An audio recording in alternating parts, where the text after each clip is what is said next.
Gold trusted gold buyers మీరు తాకట్టు పెట్టిన బంగారాన్ని విడిపించి ఈ రోజు ఉన్న మార్కెట్ ధరకు కొనబడను. అండ్ ఇంకో ఇక్కడ మీకు పెద్ద టాస్క్ ఏంటంటే రత్నవేల్ గారితో కలిసి పనిచేయడం.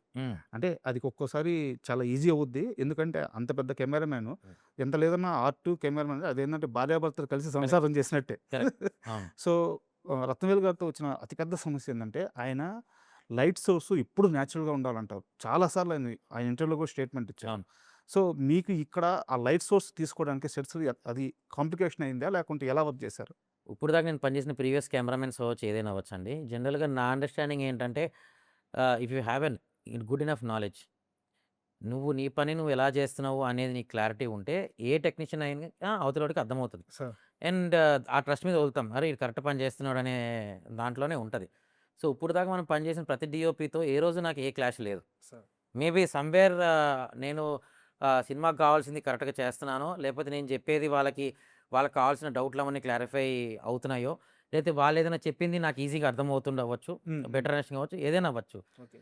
సో, 'ర్యాండీ' గారితో కూడా మనకి ఈ సినిమాకి అసలు ఫుల్ సపోర్ట్ అండి. ఇప్పుడు నాకేదైనా క్రిటికల్ సిట్యుయేషన్ వచ్చి టైమ్ లైన్ తక్కువుండి ఏదో చేస్తున్నాను. సో, డైరెక్ట్‌గా ఆయనతో షేర్ చేసుకొని ఇది సిట్యుయేషను, నేను ఒక 2 బ్లాక్స్ ఇస్తున్నాను.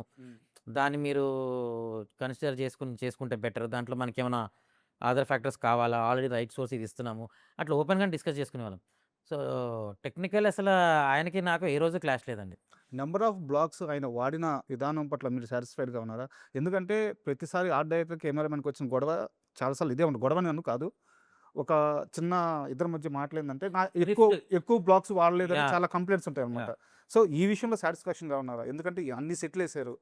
యాహ్! 100% అండి. ఆ! బికాజ్ ఏ సెట్ అయినా పూర్తిగా మనం ఏసింది కనిపిస్తే ఎవరికైనా సాటిస్ఫాక్షన్. Like correct. పైసా వసూల్. ప్రొడ్యూసర్‌కైనా సాటిస్ఫాక్షన్. ఇంత ఖర్చు పెట్టానది నాకు కనపడిందని. ఒక షాట్‌లో కనపడినా okay. So, if you see మన ఓల్డ్ ఫార్మాట్ కెమెరామెన్స్ ఒక మాస్టర్ షాట్ పెట్టేస్తారు. అవును. ఓల్డ్ రీల్స్‌తో షూట్ చేసేవాళ్ళు ఏదైనా గానీ ఫస్ట్ ఓపెన్ చేయంగానే ఒక పెద్ద వైడ్ షాట్. ఇక్కడ ఫ్యాక్టరీ, ఇది ఇల్లు, ఇది లేకు అని ఒక ఎస్టాబ్లిష్‌మెంట్ ఉంటదిలాగా. రాను రాను వచ్చే డేస్‌లో ఏమైపోతుందంటే వైడ్ ఎస్టాబ్లిష్‌మెంట్ షాట్స్ అనేది నెగ్లిజిబుల్ అయిపోతున్నాయి.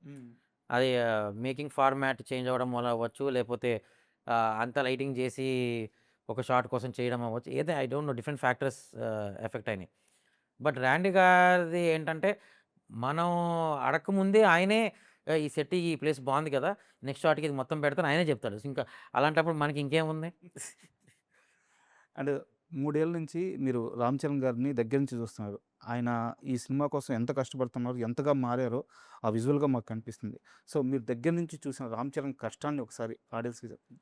ఏమండి ఆయన కష్టాన్ని మాట్లాడే అంత కెపాసిటీ నాకుందో లేదో తెలీదు గానీ, బట్ అది మనం మాట్లాడుకునేది కాదండి. అసలది చూస్తే 3 వీక్స్‌కి, 4 వీక్స్‌కి ట్రాన్స్‌ఫర్మేషన్స్ అనేది మనం ఒక 2 కేజీలు తగ్గాలంటేనే కింద మీద అవుతది. అవును. అట్లాంటిది నువ్వు బాడీ టోన్ చేసుకొని, ఆ ఫిట్‌నెస్ తీసుకొచ్చి ఆల్మోస్ట్ 4 లుక్స్ కనిపిస్తాయి ట్రాన్స్‌ఫర్మేషన్స్‌లో చరణ్ గారిది through out the journey of the film.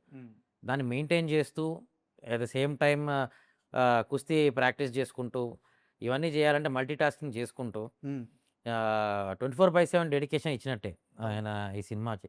అసలు దానికి మనం మాట్లాడేంత ఇది కూడా కాదండి. అసలు పేరు పెట్టలేనంత ఎఫర్ట్. అసలు మాడుకోలేనంత effort. Every second, every time అసలు మార్నింగ్ రాంగానే ప్రాక్టీసు, గ్యాప్‌లో ప్రాక్టీసు.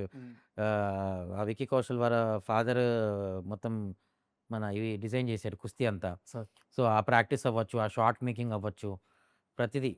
మామూలు ప్రాక్టీస్ దాంట్లో కూడా ఆయనే వచ్చి ప్రాక్టీస్ చేసి చేసుకునేలాగా. సార్ అసలు డూప్స్, గీప్స్ ఏవి లేవు ఈ సినిమాలో. డూప్స్ వాడలేదా? అస్సలు